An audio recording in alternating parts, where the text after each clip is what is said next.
I'm Julia Bennett, 38 years old, and I went from being a disowned pregnant teenager to becoming a U.S. Army general.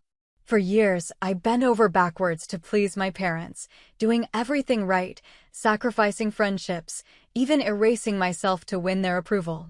But when I told them I was pregnant at 18, my father slammed the door in my face and my mother said she wished I'd never been born. That day, I made a choice that changed everything. Have you ever been cut off, humiliated, or betrayed by the very people you gave everything to? If so, you're not alone. Drop your story in the comments. Before I share what happened, let me know where you're watching from. And if you've ever had to stand up for yourself after being wronged, hit like and subscribe for more real stories about boundaries, resilience, and reclaiming your worth. What came next might surprise you. I grew up in a house where silence was safer than speaking. My parents, Thomas and Margaret Bennett, ran our lives like a carefully orchestrated performance. Everything had its place, everyone had their role, and deviation wasn't just discouraged, it was unthinkable. Our home sat on Maple Street in a town small enough that everyone knew everyone's business, which meant appearances mattered more than truth. My father worked as an accountant at the local firm. My mother volunteered at church and hosted book clubs. They were respected, admired even. And I was their dutiful daughter, the one who never caused problems. From the time I could understand expectations, I understood mine. Good grades weren't celebrated, they were assumed. Helping with dinner, watching my younger brother David, keeping my room spotless, these weren't acts of contribution but basic requirements. I learned early that love in our house came with conditions, though I didn't have words for it then. I just knew that when I pleased them, the air felt lighter. When I didn't, the cold silence could last for days. David was 4 years younger, and from the beginning, I became his second guardian. I walked him to school, helped with his homework, made sure he stayed out of trouble. My parents appreciated this, though they never said so directly. Appreciation came in the form of a nod, a brief smile, the absence of criticism. I became fluent in reading these subtle signals, adjusting my behavior to maintain peace. Sundays meant church. We sat in the same pew every week, 4th row from the front on the right side. My mother wore her pearl necklace, my father his navy suit. I wore dresses she selected, always modest, always appropriate. After service, we'd stand in the parking lot while my parents chatted with other families, presenting our unified front. The Bennetts. Respectable, religious, reliable. I stood quietly beside them, smiling when expected, speaking only when spoken to. Our dinner table was another stage. We ate at 6 o'clock sharp, always together, always formal. My father would ask about our days, but the questions felt more like inspections than genuine interest. My mother corrected my posture, my word choices, the way I held my fork. These weren't suggestions, they were adjustments to keep me aligned with their vision of who I should be. David got similar treatment, though being younger, he received slightly more patience. I learned to anticipate their corrections before they came, molding myself into what they wanted before they had to ask. The imbalance was there from the start, woven into the fabric of our family. I gave everything: my time, my energy, my obedience. I sacrificed friendships because certain kids weren't from the right families. I abandoned hobbies my mother deemed frivolous. I studied subjects that would lead to respectable careers, not ones I actually enjoyed. And in return, I received conditional affection. When I performed well, met expectations, stayed invisible in my compliance, things were smooth. But I learned quickly that their love had a price, and that price was my complete submission to their standards. My teenage years intensified this dynamic. While other girls my age tested boundaries, I reinforced mine. I came home by curfew, actually, 15 minutes before curfew. I dressed conservatively.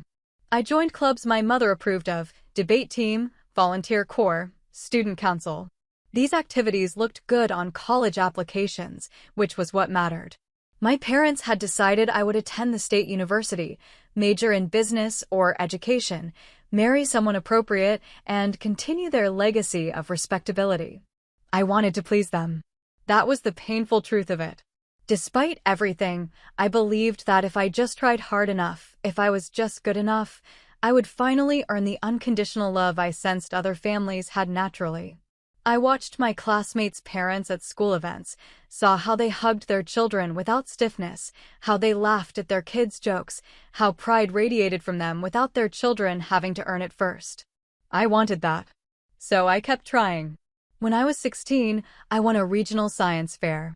I'd spent months on my project, working late nights in the garage, driven by genuine curiosity about environmental chemistry. The judges praised my research, my presentation, my innovative approach. I brought home the trophy, a beautiful glass award that caught the light and threw rainbows across the wall. I set it on the dinner table that night, waiting for my parents' reaction. My father glanced at it. "That's fine. Now go set the table properly." My mother added, "Don't let this go to your head. Pride comes before a fall." That was it. No celebration, no recognition, no acknowledgement that I'd accomplished something significant.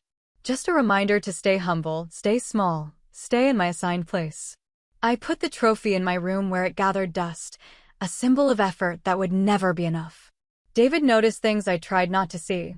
One night, when I was helping him with algebra, he asked why I always did everything Mom and Dad wanted. He was 12, still young enough to ask honest questions without fear. I told him it was what good daughters did. He looked at me with confusion, like he couldn't understand why that meant erasing yourself completely. I changed the subject. The weekends were structured around family activities that looked perfect from the outside. We'd visit relatives, attend community events, go to the same restaurant where my parents knew the owners. Every outing was an opportunity to reinforce our image.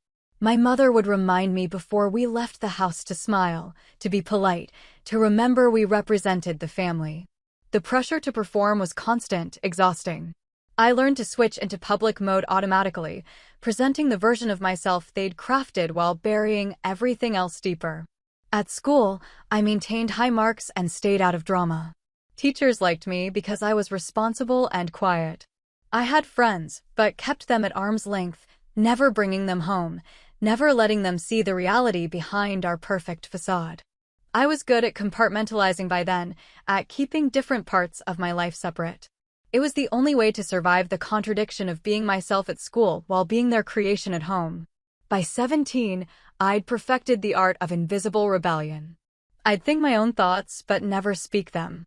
I'd feel my own feelings, but never show them. I'd dream my own dreams, but never pursue them. This internal compromise felt like survival, though looking back, it was slow suffocation. I was becoming a ghost in my own life, present but not really there, going through motions while my authentic self retreated further into hiding.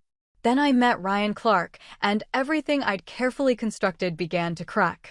Ryan worked at the auto shop where my father took our car for maintenance. I noticed him first, tall, with dark hair and grease under his fingernails, laughing with a coworker while they worked on an engine. There was an ease about him, a comfort in his own skin that I'd never experienced. When our eyes met, he smiled, and something in my chest tightened. We started talking during those oil changes and tire rotations. Small conversations at first, about music and movies and nothing important. But those nothing conversations felt like everything to me. Ryan listened when I spoke, actually listened, not just waiting for his turn to talk or to correct me. He asked questions about what I thought, what I wanted, who I was beneath the good girl exterior. It was intoxicating and terrifying in equal measure. My parents noticed him during one visit. Afterward, in the car, my mother made her position clear. "That boy at the garage was looking at you inappropriately." "He was just being friendly," I said quietly. "Friendly." My father's voice was flat. "He's a mechanic, Julia. Not someone you need to encourage." The message was obvious. Ryan wasn't from the right family, didn't have the right prospects, wouldn't fit into their carefully designed future for me. I should have listened. I should have stayed away. But something in me, some part that had been compressed too long, pushed back. I started finding excuses to stop by the garage. Just for a few minutes, just to talk. Ryan was easy to be around, never demanding, never judging. He talked about his dreams of opening his own shop someday, about traveling, about actually living instead of just existing. When I told him about the science fair trophy gathering dust, He asked why I'd stopped pursuing that passion. I didn't have a good answer. Our relationship developed slowly, hidden from my parents. We'd meet at the library where I supposedly studied late. We'd talk in his truck parked behind the grocery store. Everything was careful, calculated to avoid detection. The secrecy should have been a warning, a sign that I was building something on an unstable foundation. But I was 18, and for the first time in my life, someone really saw me, and wanted me anyway. My mother's criticism sharpened that year. My clothing was too casual, too tight, too bright, too dull. My friends were questionable. My attitude was changing. She started watching me more carefully, as if she could sense the rebellion brewing beneath my compliant surface. Margaret Bennett had built her entire identity around being the perfect wife and mother, and any crack in that facade threatened her sense of self. I was becoming a crack. My father's expectations grew more rigid. He'd mapped out my entire college career, business degree, internships at respectable firms, graduation into a position that would reflect well on the family. When I mentioned possibly studying environmental science, he dismissed it immediately. That's not a real career. You need something stable, respectable. We didn't raise you to chase pipe dreams. The word raised caught in my throat. They'd shaped me, molded me, controlled me, but raised me? That implied nurturing, supporting, helping me grow into myself. They'd done the opposite, pruning away anything that didn't fit their vision until I was barely recognizable to myself. At family gatherings, the subtle humiliations increased. My aunt would ask about my plans, and before I could answer, my mother would interject with the approved version. My accomplishments were downplayed while David's minor achievements were celebrated. I was expected to help serve food, clear plates, and entertain younger cousins while my brother socialized freely. The double standard was obvious to everyone except, apparently, my parents. Margaret began rewriting our history in conversations with relatives. She'd mention how I'd always been difficult, stubborn, prone to making poor choices. I'd sit there, stunned, listening to her revise years of my obedient compliance into a narrative of rebellious troublemaking. It was gaslighting before I knew the term, a subtle erasure of reality designed to justify increased control. One evening, after a particularly tense dinner where my mother criticized everything from my hair to my choice of vegetables, I asked her directly, "Why is nothing I do ever good enough?" She looked at me with genuine confusion. "What are you talking about? We have very reasonable expectations. I meet every expectation. I always have. But you never acknowledge it. We don't praise you for doing what you're supposed to do," my father said. "That's just basic responsibility." There it was. The truth laid bare. In their worldview, meeting expectations wasn't achievement, it was baseline. There was no winning, no moment of arrival when I'd finally be enough. The goalpost would always move, the bar always rise, because conditional love required constant conditions. Ryan gave me something different. With him, I could breathe. I could laugh without worrying if it was too loud. I could express opinions without immediate correction. I could just be. It wasn't perfect. We were young, figuring things out, building something without any model for healthy love. But it felt like freedom after years of captivity. My parents sensed the shift. Their control was slipping, and they responded by tightening their grip. More questions about where I'd been, who I'd seen, what I'd done.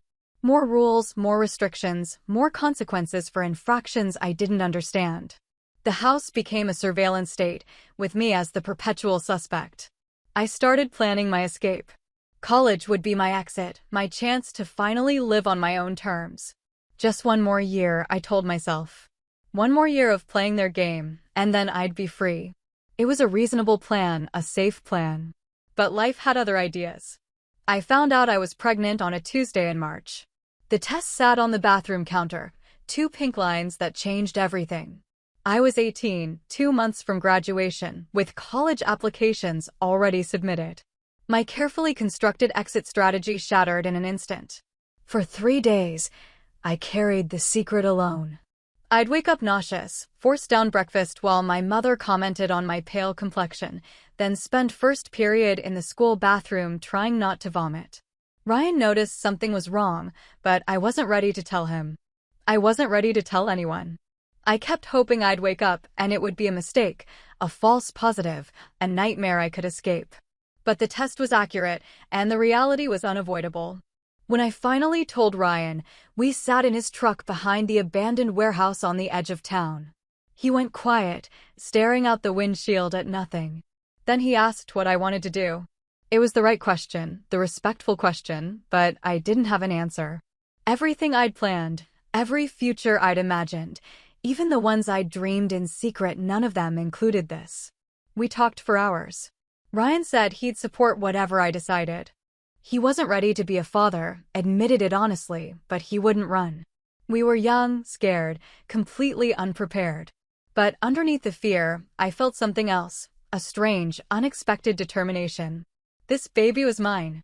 Not my parents to control, not society's to judge. Mine. The hardest part was telling my parents. I rehearsed the conversation dozens of times, trying to find words that would make them understand, that would activate whatever parental love existed beneath their obsession with appearances. I chose a Sunday afternoon after church, when they were usually in better moods. I asked them to sit down in the living room.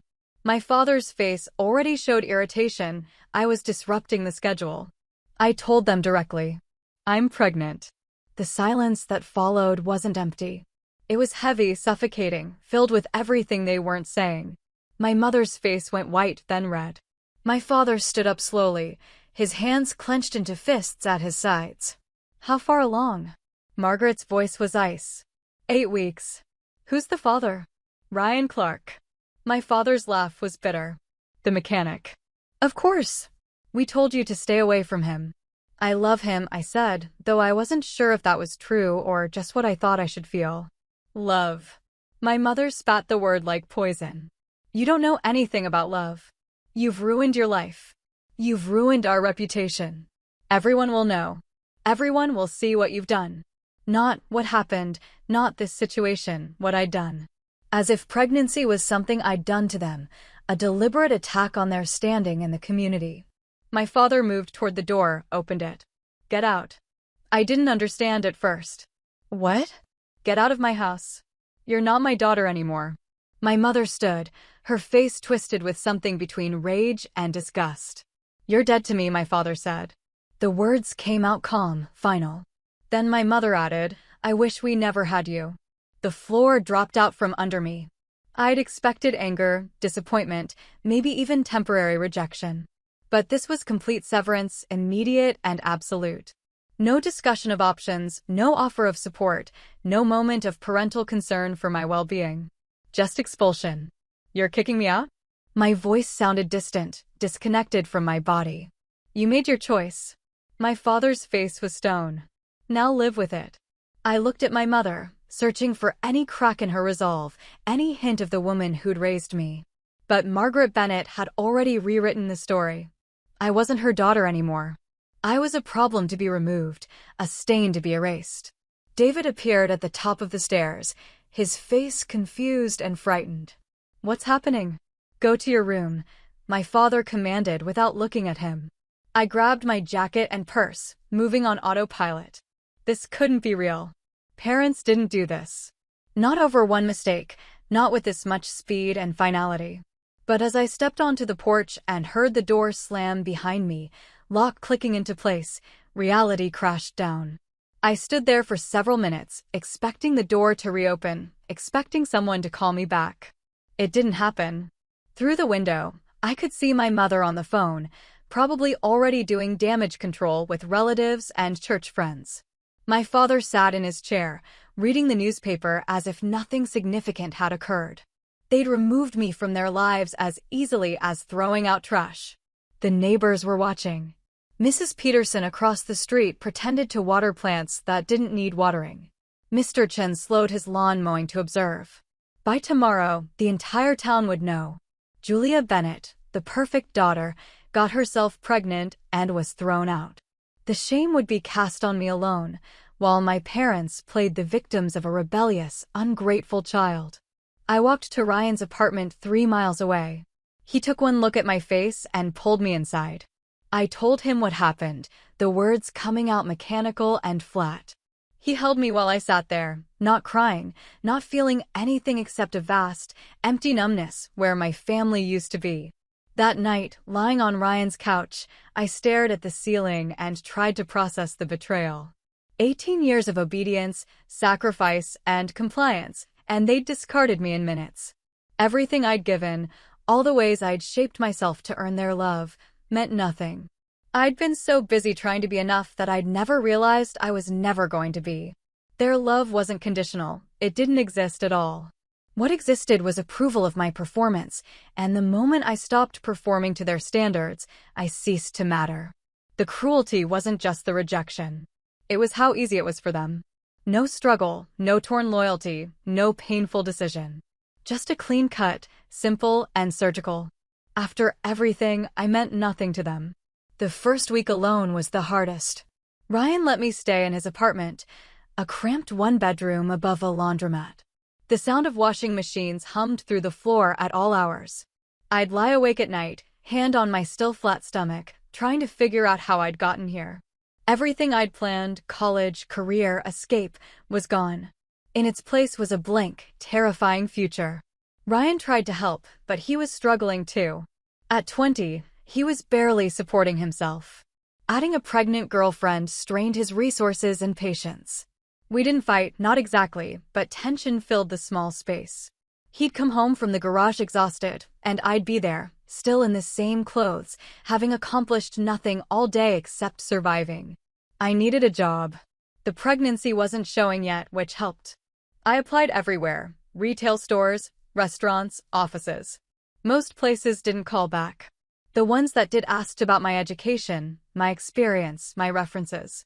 I couldn't list my parents. I had no professional history beyond school activities. I was 18, pregnant, and completely unqualified for anything that paid enough to matter. I finally got hired at a diner called Rosie's, working breakfast and lunch shifts.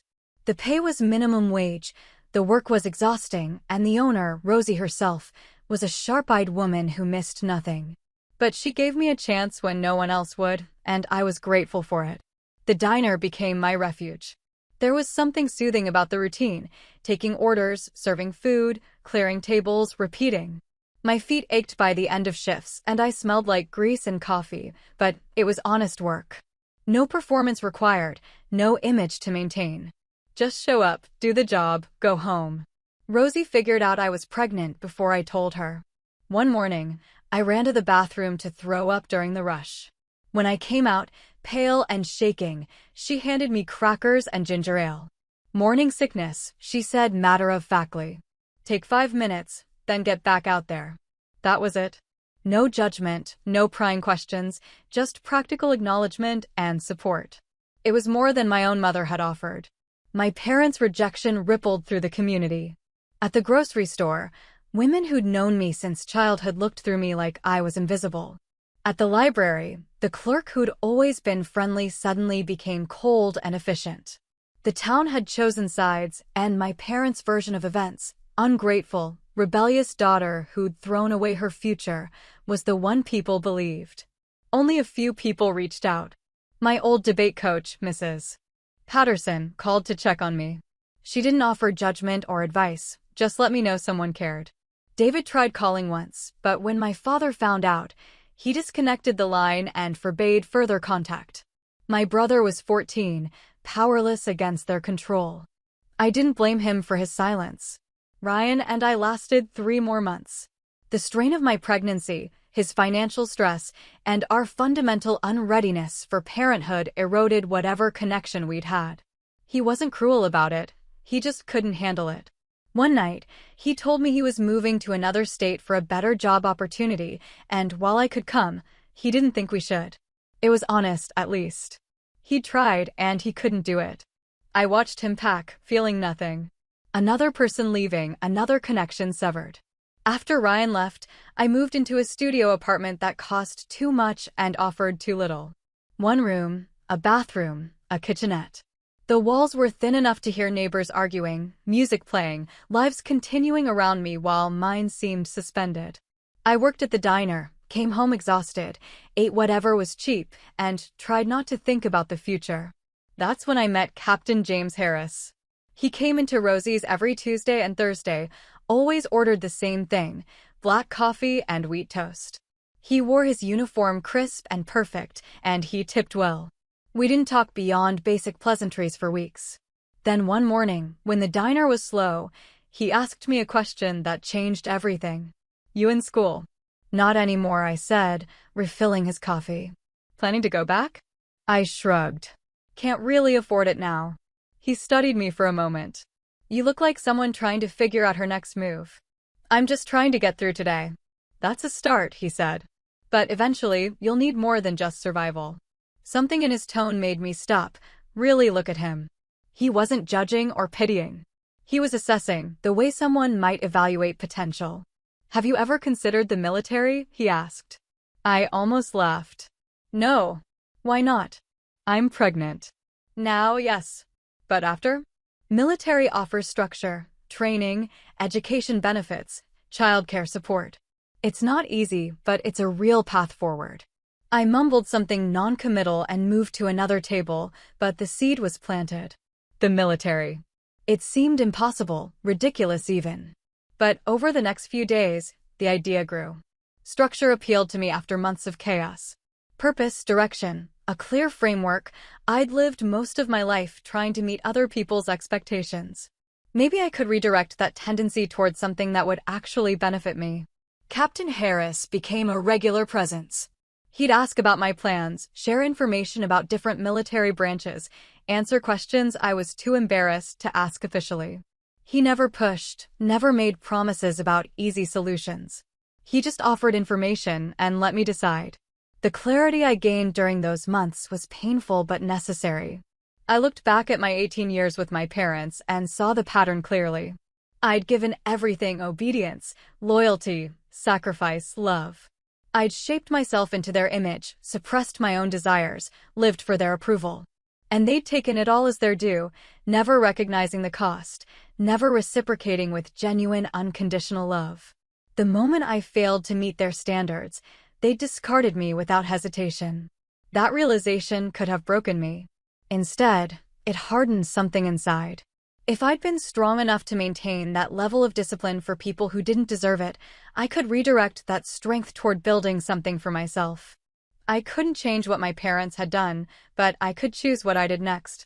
I started researching military options seriously. The Army offered the most comprehensive benefits for single parents. There were programs, support systems, paths forward. It wouldn't be easy, but nothing about my life was easy anymore. At least this way, the difficulty would be meaningful. My daughter was born on a cold November night. Labor was long and painful, and I went through it alone. No Ryan, no parents, no family. Just me and the nurses who rotated through their shifts with professional kindness. When they placed her in my arms, this tiny, wrinkled creature who was entirely dependent on me, I felt terror and love in equal measure. I named her Olivia. No family names, no inherited connections. She was mine, a fresh start, unburdened by the past. For months after Olivia was born, I enlisted in the Army. The decision came with logistics that seemed impossible: finding childcare, arranging finances, preparing for basic training. Captain Harris helped navigate the bureaucracy, connecting me with programs designed for single parents. The military, whatever its flaws, understood that people came with complications. My parents didn't know. They'd made no attempt to contact me during my pregnancy or after Olivia's birth. I'd become a ghost to them, erased from their narrative. Extended family followed their lead, either out of genuine agreement or fear of Thomas and Margaret's judgment. The few relatives who might have wanted to help stayed silent, unwilling to risk being cast out themselves. I learned that loyalty in my family was conditional for everyone, not just me. Basic training was brutal. I'd thought I understood hard work, discipline, sacrifice. I was wrong. The military demanded more than compliance, it demanded transformation. Physical training pushed me past limits I didn't know I had. Mental challenges required focus and resilience I had to build from scratch. And all of it happened while I worried about Olivia, cared for by a military family services provider, growing and changing without me there to see it. but I'd found my element. The structure I'd craved, the clear expectations, the merit-based advancement, it all made sense to me. When I succeeded, I was recognized. When I failed, I was told how to improve. There was no moving goalpost, no hidden agenda, no conditional love disguised as guidance. Just standards, effort, and results. I called to check on Olivia every chance I got. The provider, a kind woman named Sandra whose husband was deployed overseas, sent photos and updates.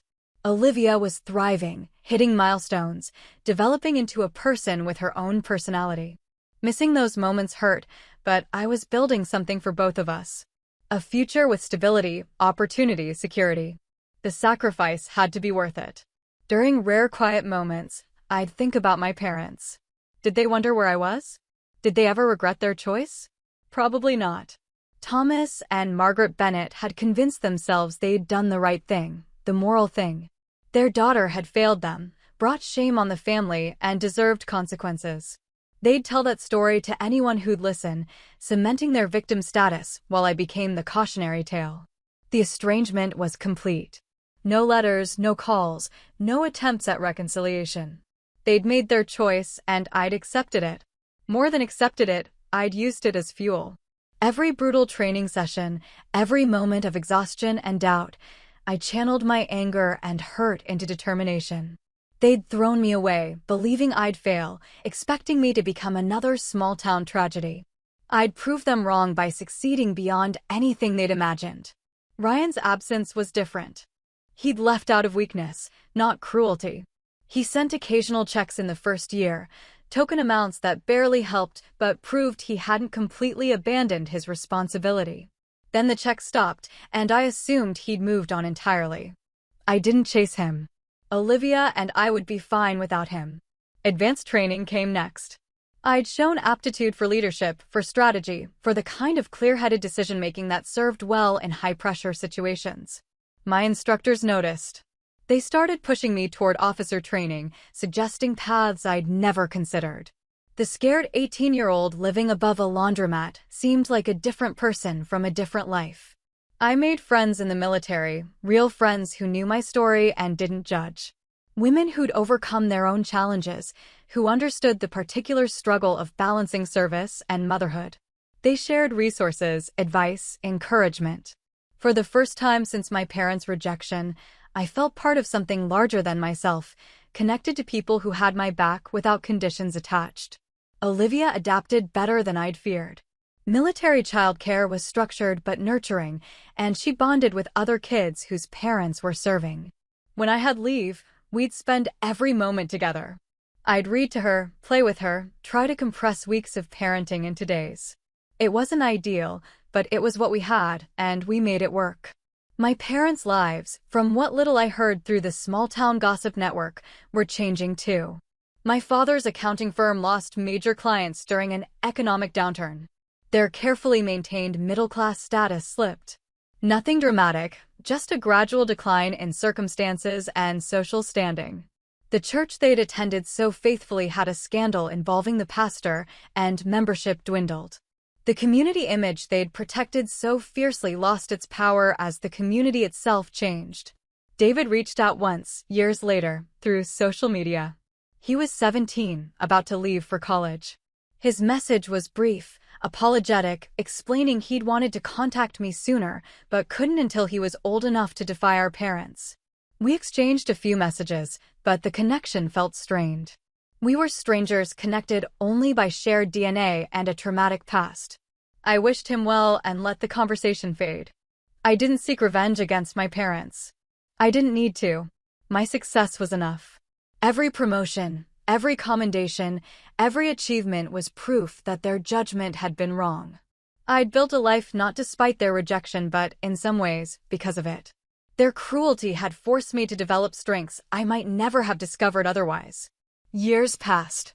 Olivia grew from toddler to child to young teenager. I rose through the ranks steadily, earning respect through competence and leadership. The military became my family, my identity, my purpose. General Bennett, when I finally achieved that rank, I'd spent a moment thinking about how my parents would react if they knew. Then I'd moved on. Their opinions didn't matter anymore.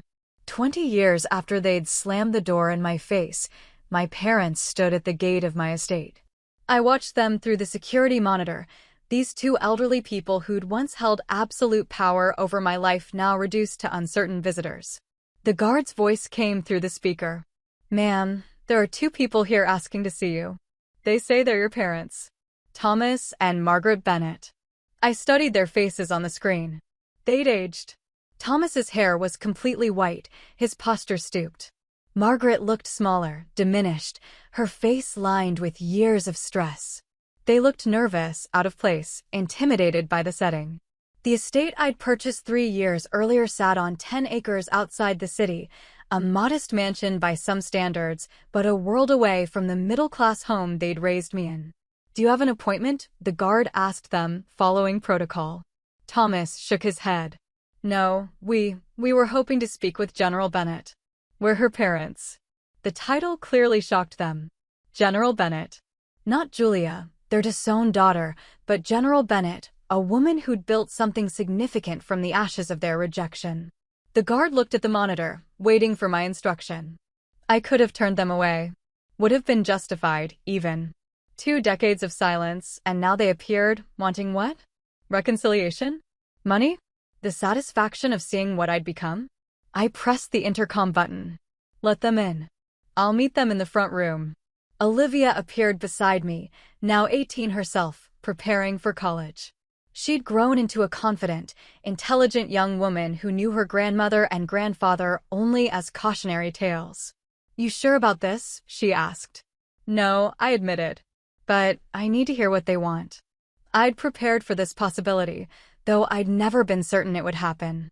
Over the years, as my success became more public, I'd wondered if they'd reach out. Military promotions were published.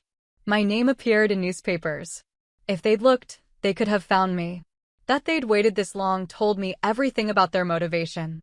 They walked into my home slowly, taking in the high ceilings, the expensive furniture, the visible markers of success. I watched their faces register shock, discomfort, maybe even shame. This wasn't what they'd expected. They'd thrown out a pregnant teenager expecting her to fail, to validate their judgment. Instead, she'd become someone they had to look up to, literally and figuratively. "Julia," Margaret said, her voice wavering. "General Bennett," I corrected gently but firmly. "Julia was your daughter. She ceased to exist 20 years ago." Thomas cleared his throat. "We'd like to talk, if you'll let us." I gestured to the sitting area. We sat in uncomfortable silence for a moment. They looked small in the large room, diminished by their own choices. I didn't feel triumphant. I felt nothing, or maybe everything I'd refused to feel for 2 decades, compressed into a quiet, manageable distance. "Why are you here?" I asked directly. Margaret spoke first. "We've been thinking about you. About what happened." What happened?" I interrupted. "You mean when you threw your pregnant daughter into the street? When you told her she was dead to you? When you erased her from your life without a second thought?" Thomas flinched. "We were angry. We'd had expectations, and I failed to meet them." "Yes, I understand. I spent my entire childhood meeting your expectations. Perfect grades, perfect behavior, perfect compliance. Until I wasn't perfect anymore. Then I was nothing." "We thought you'd ruin your life," Margaret said quietly. "We thought you needed to face consequences." I did face consequences. I faced them alone at 18 with no family, no support, no safety net. I raised my daughter while building a career from nothing. Those were consequences. They looked at Olivia, who stood in the doorway watching with calm assessment. Margaret's face showed something that might have been regret or might have been self-pity. "We have a granddaughter." "You had a granddaughter," I corrected. "You chose not to know her. That was your decision." The conversation continued in circles. They offered explanations that sounded like excuses, apologies that felt hollow, justifications for rejections that had no justification. They mentioned their own hardships, financial struggles, health issues, David's estrangement. They implied, without stating directly, that they could use help. From me. From the daughter they'd disowned. I listened without interrupting. Let them say everything they'd come to say. When they finished, I spoke clearly and calmly. I appreciate you coming here. I needed to hear you acknowledge what you did, even if you still don't understand why it was wrong. But I want to be clear about something. I've built a life without you. Not against you, without you. Your rejection forced me to become strong, independent, and self-reliant.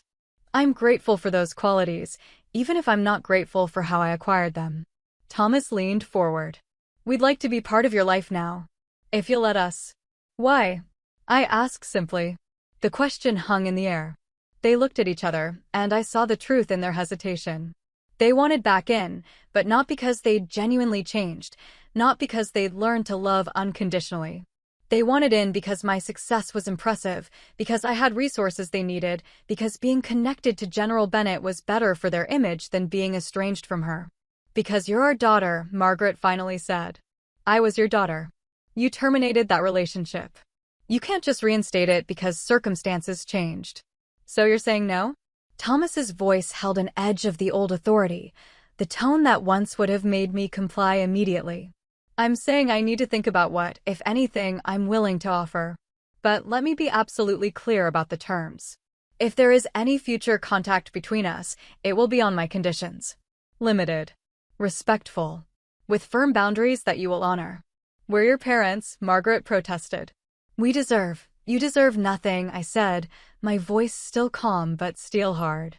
You gave up parental rights the moment you chose your reputation over your daughter. Anything I choose to give you from this point forward is grace, not obligation. The shift in power was complete and visible. They'd come expecting something, maybe easy forgiveness, maybe financial help, maybe just access to my success. Instead, they'd found a woman who'd moved beyond needing their approval. I wasn't the desperate teenager they'd discarded. I was someone who'd survived their worst and built something remarkable from the rubble.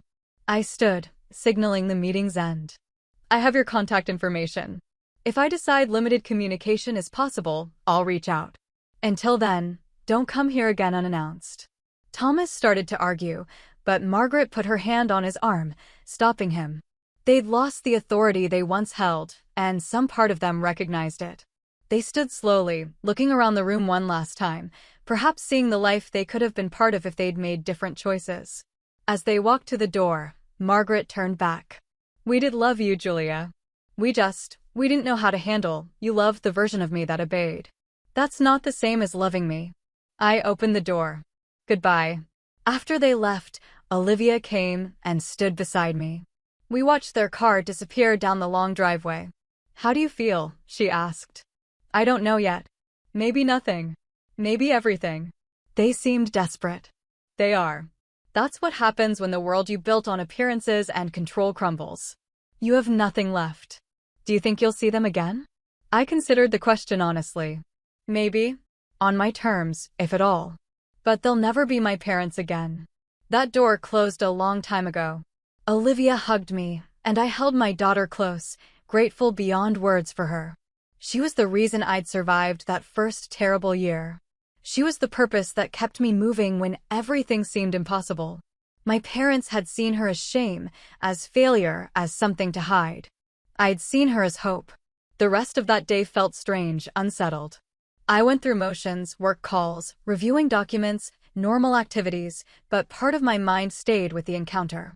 I'd imagined their return hundreds of times over the years, scripted different versions of what I'd say, how I'd feel. The reality was quieter than my imagination, less dramatic but somehow heavier. That night, I sat in my office and thought about the past 20 years. The struggles, the victories, the moments of doubt and determination. I'd built a career, raised a daughter, created a life defined by my own choices and values. My parents' rejection had been brutal, but it had also been clarifying. It had forced me to answer a fundamental question. Could I survive without their approval? The answer had been yes. More than survive, I'd thrived. Not because I was extraordinary, but because I'd refused to let their judgment define my worth.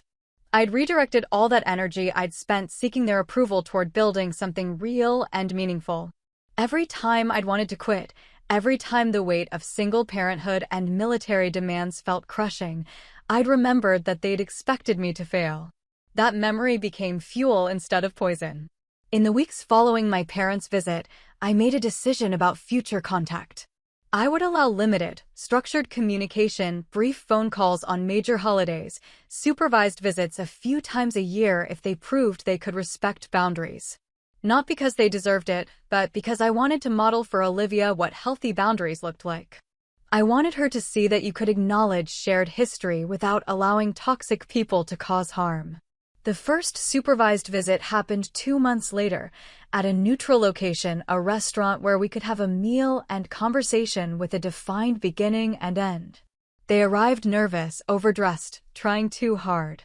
I came with Olivia, who'd agreed to meet her grandparents with appropriate caution. The conversation was stilted, surface level.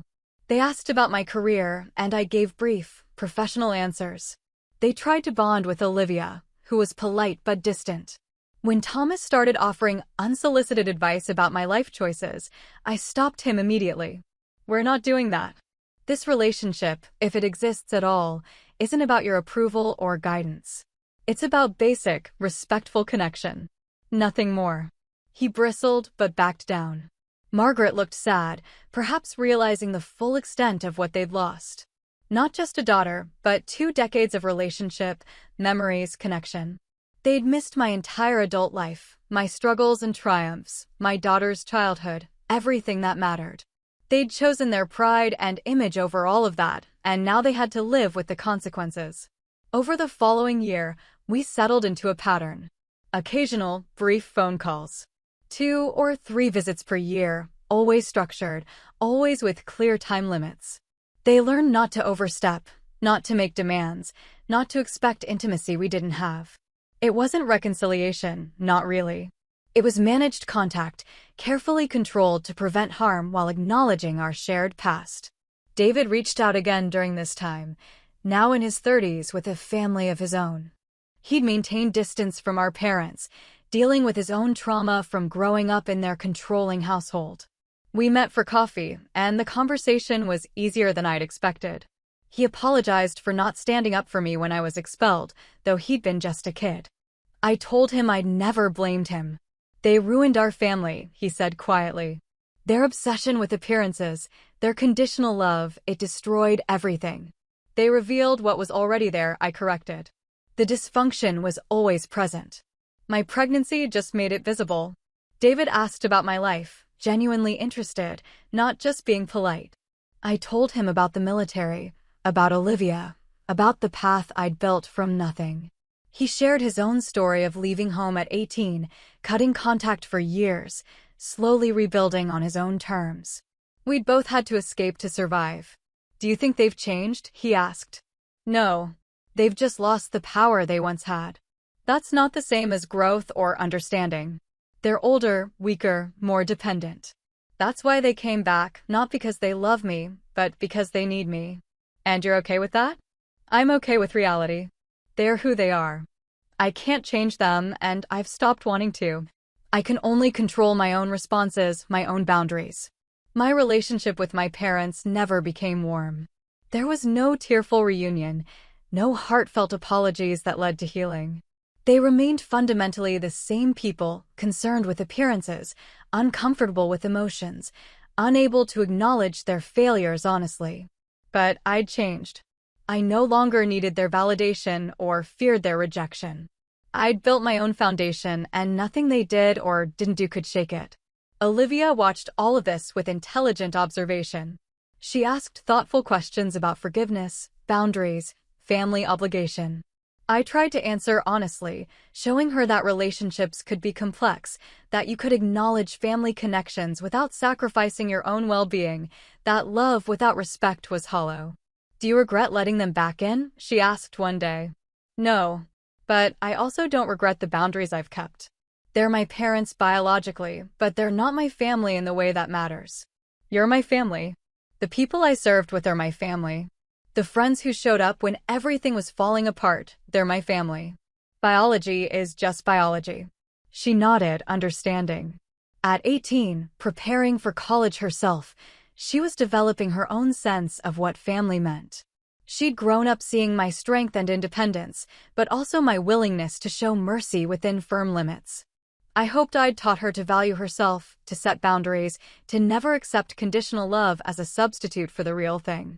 General Bennett, the title still felt surreal sometimes, had responsibilities that extended beyond my personal life. I commanded respect, led troops, made decisions that affected hundreds of people. My reputation was built on competence, integrity, and the kind of leadership that inspired rather than intimidated.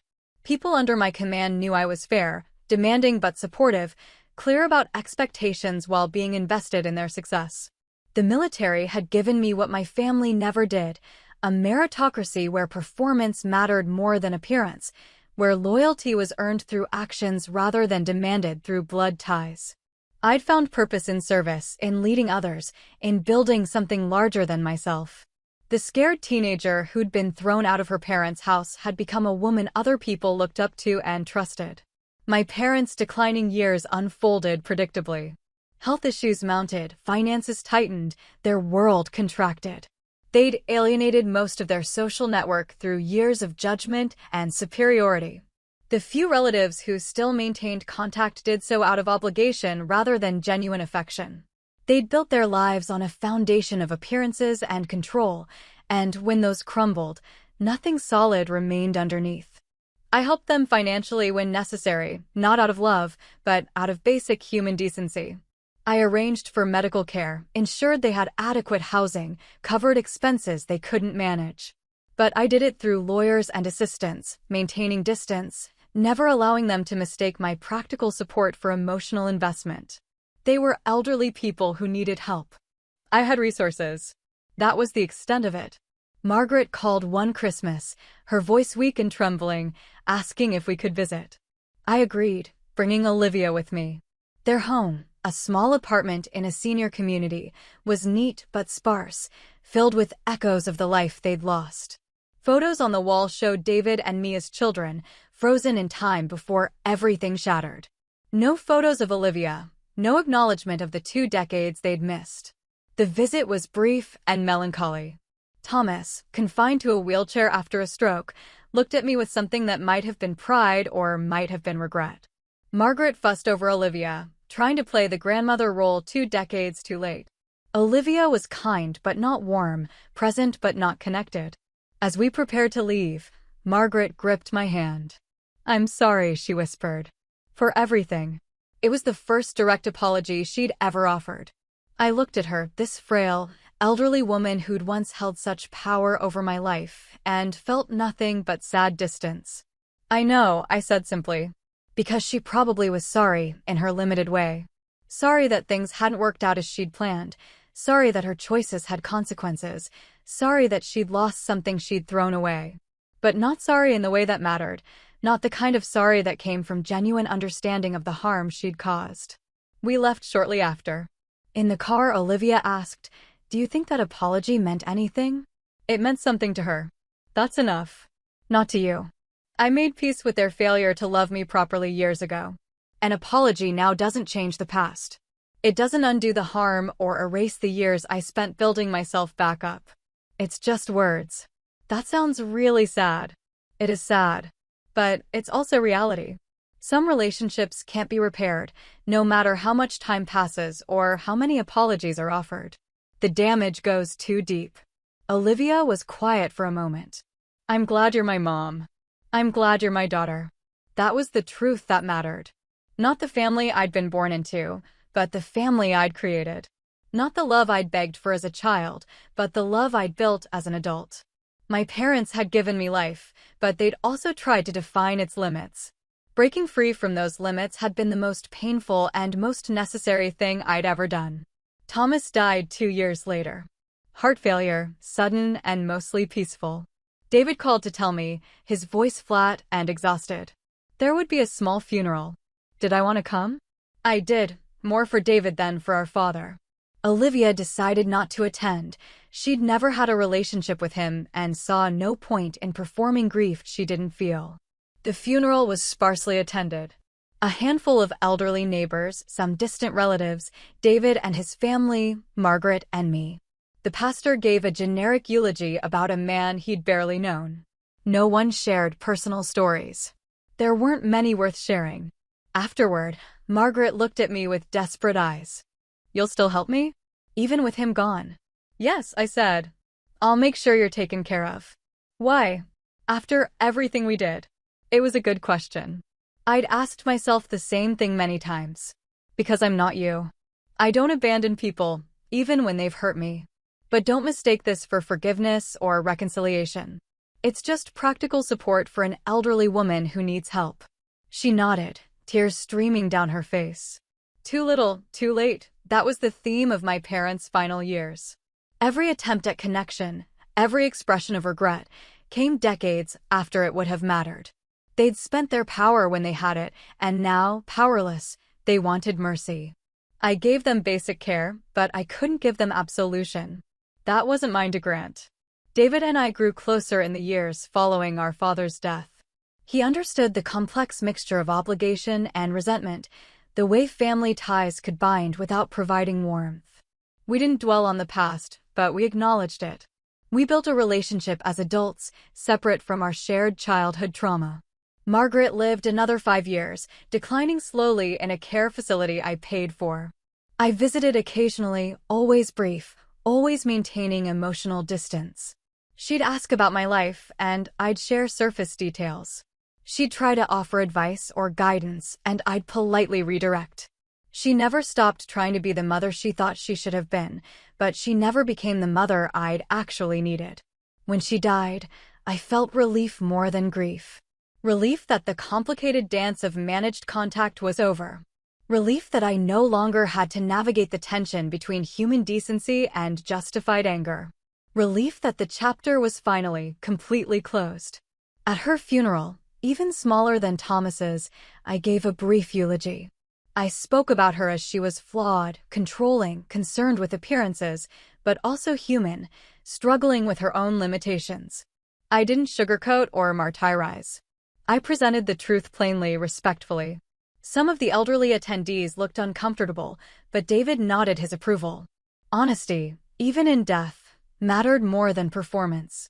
Afterward, going through her belongings, I found boxes of photos. Me as a child, as a teenager, carefully labeled and preserved. She'd kept every school achievement, every certificate, every marker of my success. Even after disowning me, she'd held on to these artifacts of the daughter she'd rejected. It was pathetic and human all at once, unable to love me as I was, but unable to completely let go either.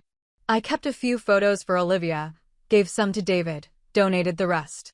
No need to preserve the shrine Margaret had built to her own failure as a parent. The past was the past. It had shaped me, yes, but it didn't define me anymore. Looking back now, from the distance of middle age, I can see the entire arc clearly. I was raised in a house where love was conditional, where approval had to be earned through constant performance, where any deviation from the prescribed path meant rejection. My pregnancy at 18 revealed the truth I'd been too young to see. Their love had never been love at all. It had been control dressed up as care, manipulation masked as guidance. Their rejection, brutal as it was, freed me. Not immediately, it nearly destroyed me. But ultimately, it forced me to build my own foundation, to define my own worth, to create my own family based on genuine connection rather than obligation. I learned that blood doesn't make family, that biology doesn't create belonging, that the people who show up matter more than the people who share your DNA. The military taught me discipline, purpose, structure. It gave me a framework to channel my pain into achievement, my anger into ambition. I rose through the ranks not because I was exceptional, but because I was determined. Every promotion was proof that my parents' judgment had been wrong. I wasn't the failure they'd predicted. I was someone they had to look up to, quite literally, when they finally came crawling back. Olivia grew into an extraordinary young woman, confident, compassionate, strong. She attended an excellent university, excelled in her studies, built relationships based on mutual respect rather than need or obligation. She became everything I'd hoped for, not because I'd controlled her or demanded perfection, but because I'd loved her unconditionally and given her space to become herself. She was proof that the cycle could be broken, that children raised with genuine love grow differently than children raised with conditional approval. My career reached heights I'd never imagined that night when I stood on my parents' porch, locked out and alone. General Bennett commanded respect not through fear or authority, but through competence and integrity. People followed me because they trusted me, because I'd proven myself, because I led by example rather than decree. The leadership principles I'd learned, so different from my parents' controlling style, created loyalty and devotion instead of resentful compliance. The estate I'd purchased, the one where my parents had stood at the gate looking shocked and diminished, represented something beyond wealth or status. It represented autonomy, self-determination, the freedom to build a life on my own terms. No one could throw me out anymore. No one could take it away. I'd built it myself, through years of discipline and hard work, and it was mine. My parents' final years taught me a difficult truth. Some people never change, never grow, never develop the capacity for genuine self-reflection. Thomas and Margaret died believing they'd been right to reject me, that they'd simply been unlucky in how things turned out. They never understood that conditional love isn't love. They never grasped that you can't demand respect and loyalty while offering neither in return. They learned consequences, but they never learned lessons. And I learned to be okay with that. I spent years wanting them to understand, to acknowledge, to apologize in a way that showed real comprehension of the harm they'd caused. When that never came, I had to accept that closure doesn't always arrive externally. Sometimes you have to create it internally, deciding for yourself that you're finished waiting for someone else's growth. The key lesson, the one I tried to pass to Olivia and anyone else who'd listen, was this: you cannot tolerate conditional love and expect to thrive. Conditional love is a slow poison that teaches you to betray yourself, to sacrifice your authentic self for approval you'll never fully earn. Real love, the kind worth having, doesn't come with terms and conditions. It doesn't withdraw when you make mistakes or fail to meet expectations. It doesn't require you to perform or pretend or diminish yourself to make someone else comfortable. My parents taught me what love wasn't.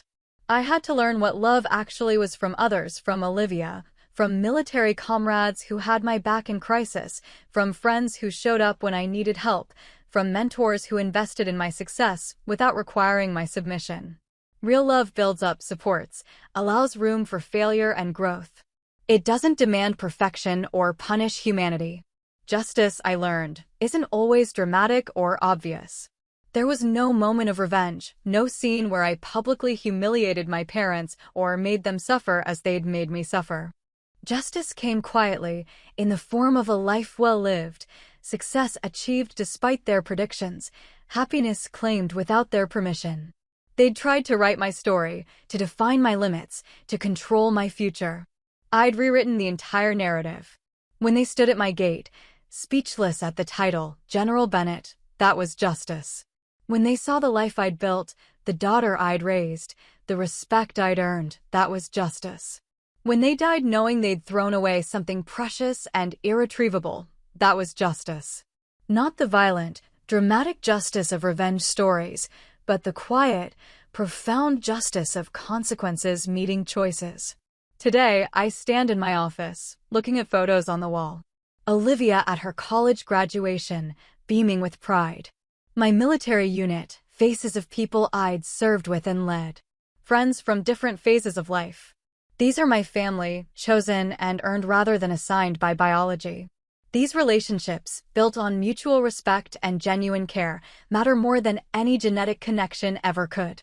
There's one photo that people always ask about, me at 18, pregnant and defiant, taken just weeks after my parents expelled me. I look young, scared, but there's determination in my eyes that predicted everything that came after. I keep it as a reminder. The girl in that photo survived impossible circumstances and built something remarkable. She deserves honor and recognition. I am General Bennett. I earned that title through discipline, sacrifice, and relentless determination. I raised a daughter who loves fiercely and sets healthy boundaries. I built a career based on integrity and competence. I created a life that speaks louder than my parents' words ever did. Their judgment of me was wrong. Their rejection of me was their loss. Their conditional love was never love at all. My story isn't unique. Countless people navigate family dysfunction, parental rejection, conditional love masked as care. What matters isn't the particulars of betrayal, but the response to it. You can let rejection define you, diminish you, destroy you. Or you can use it as a catalyst for transformation, as fuel for building something better. I chose transformation. Not because I was strong, I wasn't, not at first. But because I refused to accept my parents' version of my story. They'd written me off as a failure, a disappointment, a cautionary tale. I rewrote the script entirely, created a narrative they couldn't have imagined, achieved success they deemed impossible for someone like me.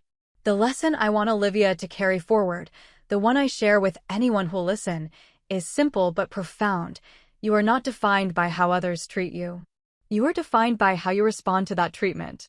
My parents tried to break me, to prove I was worthless without their approval.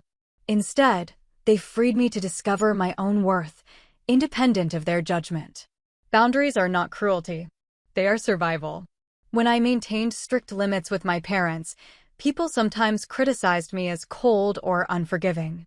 But boundaries protected me from repeating destructive patterns, from accepting crumbs of affection and calling it love, from sacrificing my well-being for people who'd proven they didn't value it.